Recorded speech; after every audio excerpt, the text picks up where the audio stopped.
Non, l'immigration ne dégrade pas le Canada.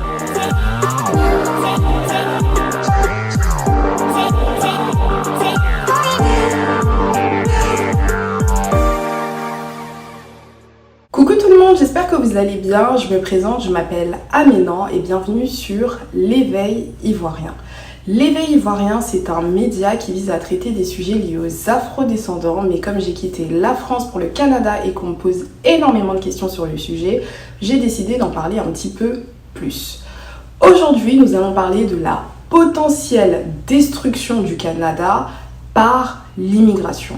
Si vous êtes une personne comme moi qui regardez énormément les informations, etc., vous allez vous rendre compte qu'il y a énormément de potentiels pseudo-journalistes ou personnes interrogées par les médias qui affirment que l'immigration va détruire le Canada.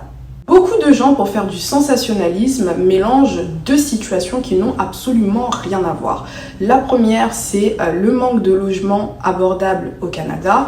La deuxième, c'est l'afflux de migrants arrivés en Europe par bateau.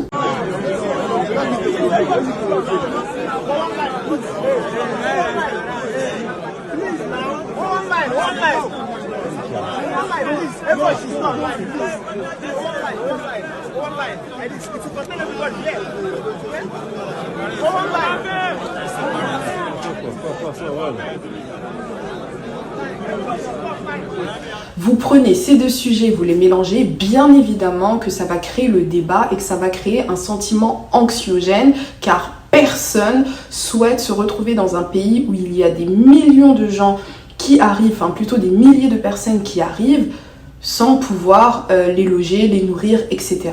Par contre, ce n'est absolument pas le cas du Canada. Il faut savoir que ce pays a une politique d'immigration choisie. Donc toutes les personnes, ou du moins la majorité des gens qui accèdent au Canada, sont des gens qui ont été sélectionnés par IRCC, donc Immigration Canada. Ils ont des visas de travail, des visas étudiants, des résidences permanentes directement.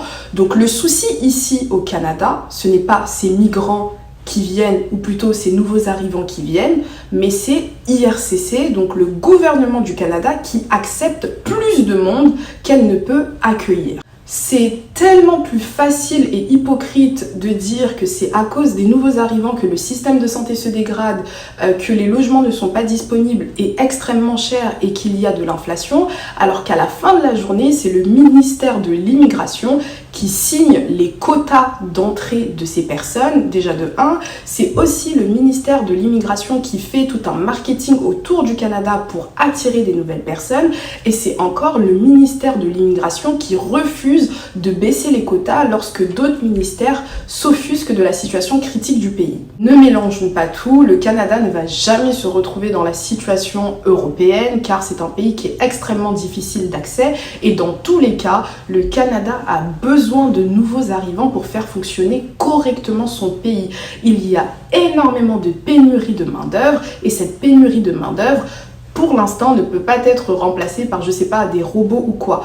Il faut que des gens puissent venir au Canada pour travailler. Pour mettre un peu de la nuance, on va parler aussi de quelques petits points négatifs, bien évidemment.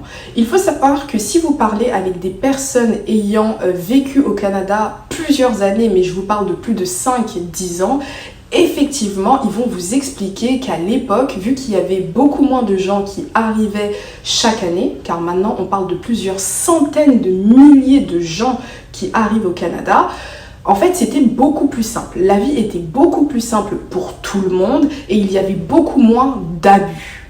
C'était beaucoup plus simple de trouver un logement car il y avait beaucoup moins de monde et puisqu'il y avait beaucoup moins de monde, les propriétaires n'avaient aucun intérêt à proposer des logements hors de prix car bien évidemment personne n'allait les prendre. Alors que maintenant, comme il y a énormément de gens qui arrivent et qui doivent se loger car c'est un besoin primaire, malheureusement ce sont les nouveaux arrivants qui subissent le système et donc ils sont obligés de prendre des logements qui sont excessivement chers.